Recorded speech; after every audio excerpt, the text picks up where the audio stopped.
Swayam Prabha. Digital India. Educated India.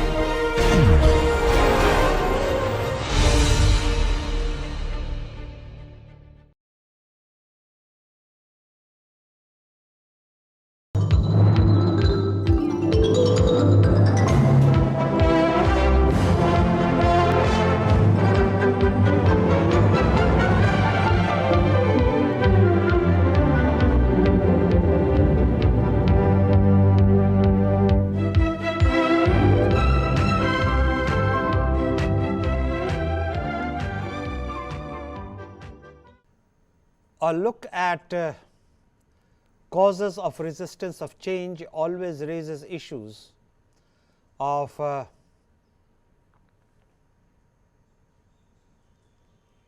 what would be the ways of meeting the resistance. Some of the measures to limit resistance are involving operating personnel and clients in the design of performance evaluation system. It is a wonderful concept called employee buy-in.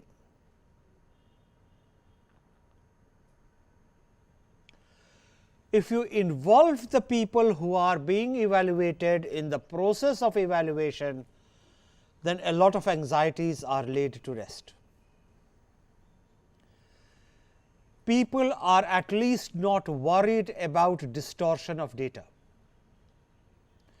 They are worried about the veracity of what is being said. Therefore, the level of confidence in the outcomes of that evaluation becomes larger. Establishing incentives to encourage managers to use evaluation information, such as providing greater operational and budgetary flexibility in return for accountability. In other words, you use the evaluation not to target a person or to render a job dysfunctional, or to prove that it is redundant, but you practice an evaluation to improve the system. Again, the constructive use of the feedback is a central idea. You could use that to provide training to help managers and other stakeholders understand the importance and the benefits of performance evaluation. The world rotates on its axis because we believe most of the people are reasonable, rational, honest and well-meaning. If you take away that assumption, then the whole thing becomes very complicated.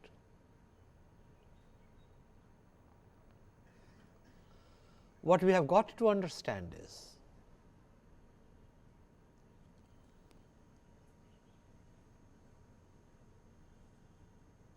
if you have got a good reason to have a credible evaluation system and ultimately everyone is going to benefit from it, have a dialogue, communicate to people the benefits of it. Do not expect 100% results. At the end of the day, there will be about 15 to 20% people who would rather not do it, because it will be a camouflage to their inefficiency, their unusability, and if I might add, their totally dysfunctional attitude. The important thing to realize in life is these people are as much a fact of reality as the mountains and the streams. You can't wish them away. In any population size which is more than 2, you will have some such a representative. It is group dynamics. Therefore, the practical way of dealing with it is to come to terms with it. And come to terms with it, realize that there cannot be 100% simple. So, how do you go along? You carry those who come along with you, you forget those who do not.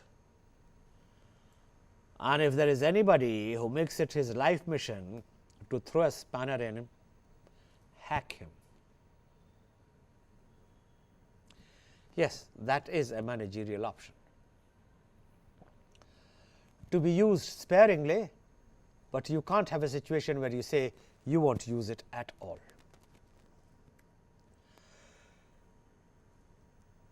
There is a propensity in all domains to talk of new approaches, the emerging approaches makes for a good headline. So, let us look at some of the new approaches to evaluation. A writer talks of individual accountability.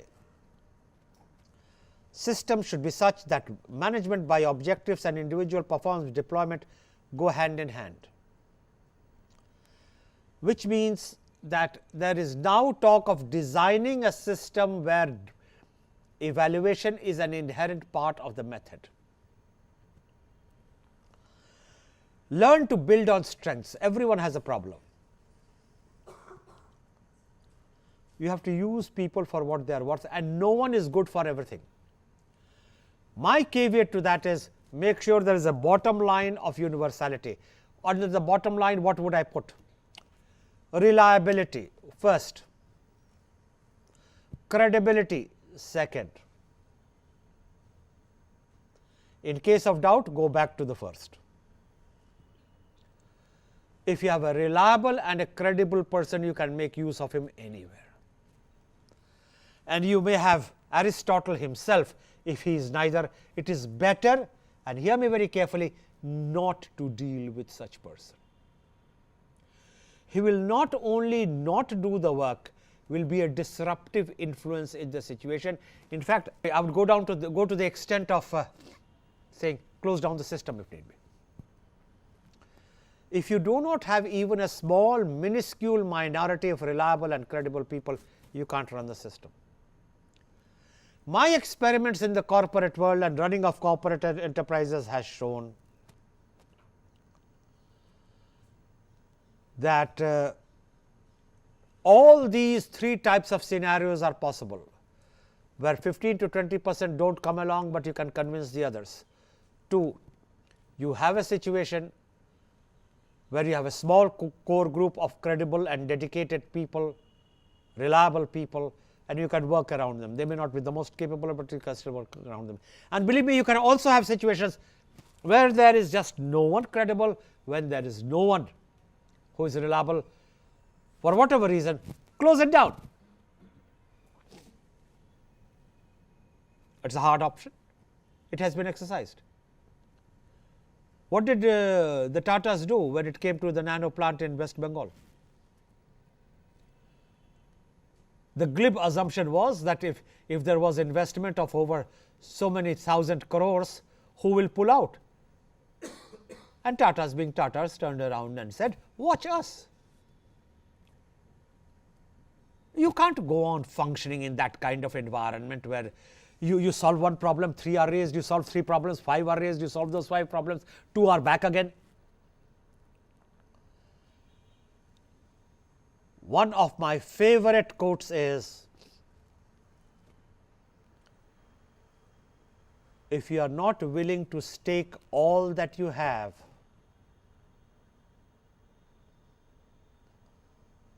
for a cause, because you may fear that you will lose what you have, and please hear it very carefully, if you are not in the person who is willing to risk all that you have for a cause that you believe in, for the fear that you may lose what you have, you will lose it anyhow. This applies to relationships, this applies to work organizations, this applies universally. You can't lead relationships, you can't lead lives, you can't lead organizations, you can't lead corporate world, you can't lead any institution in a situation of blackmail.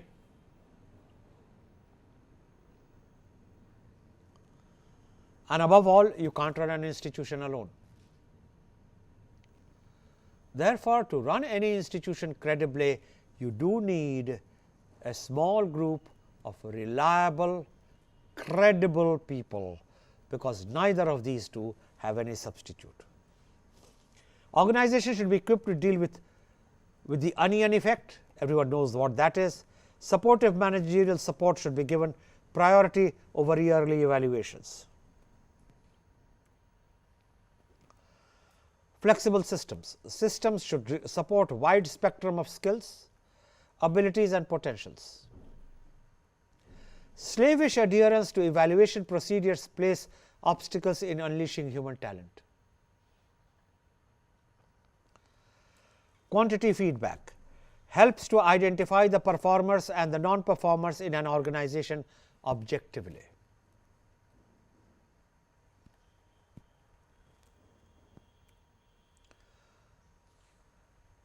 Focused approach has been developed by Thompson and Dalton. Peer comparison rating was studied and rejected, and objective focused approach was established. It is what their research studies established. In this method, goals are established and subsequently performance is contrasted against them to judge their performance. So, establish the goals, then assess the performance, contrast the performance against the goals, and that is called peer comparison.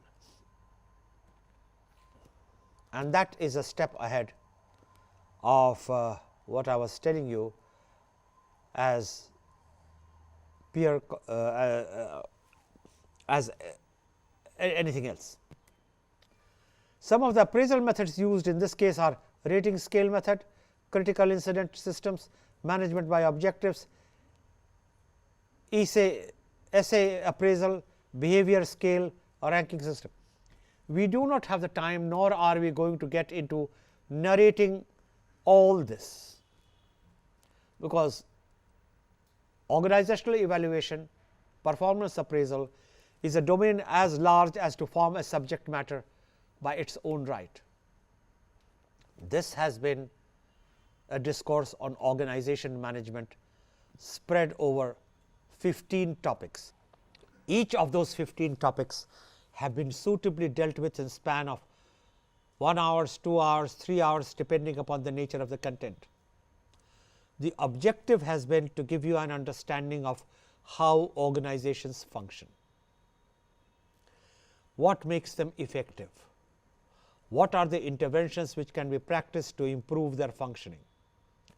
The reason why organization management has been chosen as a topic, because this is the foundation of all management activity, in no matter in which incarnation of which function it is, whether you do finance or whether you do marketing, whether you do manufacturing or information systems, you need organization to deliver it. We discussed this when we began this course, and this is how the course began to evaluate. The course began to get its own feedback. The course began to roll. It has gathered strength by the kind of feedback we have had as the course discussions grew. This is where we would like to conclude, because you should know what is it that this course seeks to answer and what are the issues which this course does not address itself to. And typically here we are not going to begin a course on performance appraisal, but at the same time you need to be made aware that there are techniques which in performance appraisal are so well developed and would take so much time to discuss that it could form a subject matter in its own right. Here is an example of a rating scale method. This speaks for itself, and through this you understand how rating scale will be used. As I said, we are not going to get into the philosophy of the rating scale or what are its strengths or weaknesses in any major manner. But as you can see, there are rating items here and there is a scale here. In each case, you are asking for an opinion. Guidelines for critical incidents. This is how it is formatted. My purpose is to help you take a look at the format, so that when it comes to actual life, you are aware of how it works. The instructions in this case would be: appraise the employee on both daily job activities and the handling of special projects and the non-routine situations. And then you ask for the incident, you ask for the employee action.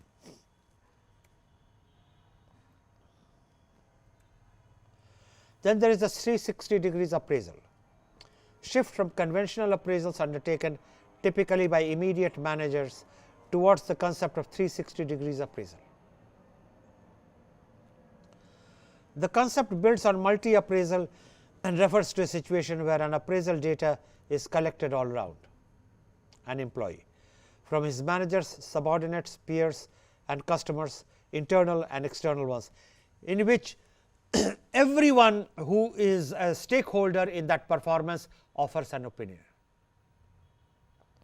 Again, more easily said than done, but people who have practiced it are convinced that it is possible to structure it and it is possible to take it to its logical conclusion.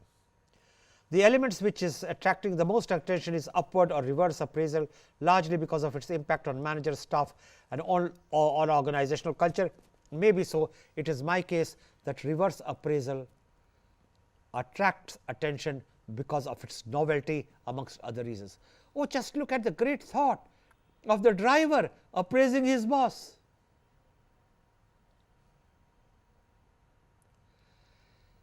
You know, like it's the day of the underdog.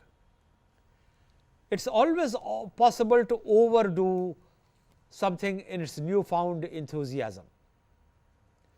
But while curbing the newfound enthusiasm to a mature level, it does stand to reason that very many times a feedback from the subordinate is a useful instrument, provided it can be handled maturely. Now, how you create that sense of maturity is the complex question to which there are no easy answers, but the recommendation remains the same. Till you can achieve that maturity, do not touch it.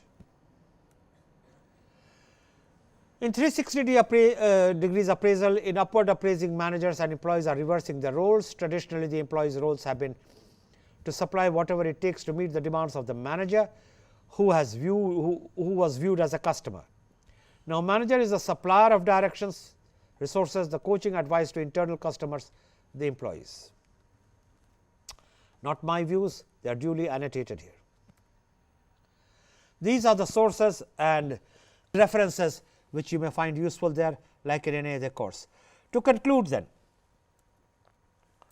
what we have done under performance appraisal system is by no means exhaustive. It could not be exhaustive for the simple reason that by definition the nature of the discourse has been to give you an introduction, to take you into the bylanes, not by way of making you an expert, but helping you to understand what is essentially an introduction to how this domain works. We began by talking of the introduction to organizational management, nature and scope. Then we went to the legacy factor and organizational growth. We moved on to theories and schools of thought and framework of analysis, systems and contingency approach, structure, nature and consequences of organization structure, socio-cultural dimensions of work and behavior, environment, culture and style, change and development in organizations, interventions and organization development, stabilizing change and MBO, organization structure and processes, environment and organizational growth, mechanization, automation and computerization, organizational interdependence, and finally, evaluation of organizations.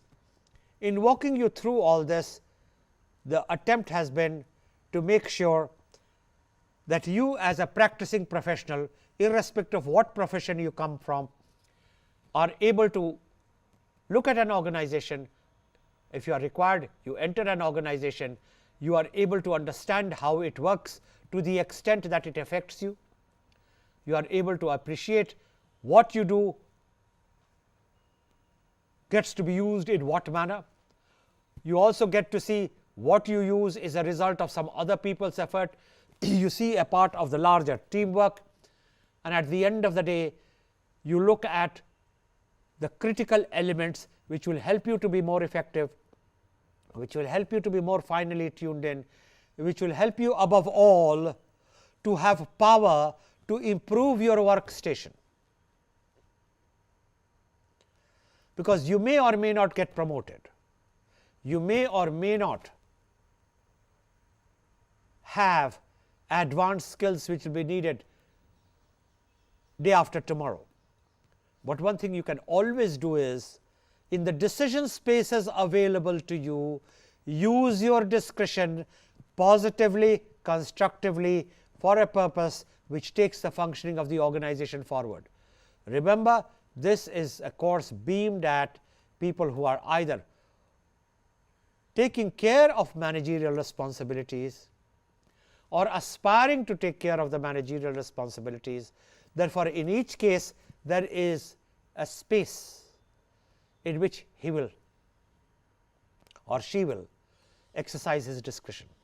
This space is best understood in the form of two concentric circles. The inner circle, which is determined by rules and regulations of the organization, he cannot violate that. The outer circle, which is determined by the popular opinion and the general will, if you violate that, then you have organizational turbulence. But between these two circles, he is pretty much the king to do what he wants and do it for the good of the organization. And it is this ability to use your judgment and discretion positively and correctly, constructively, which makes the job of handling managerial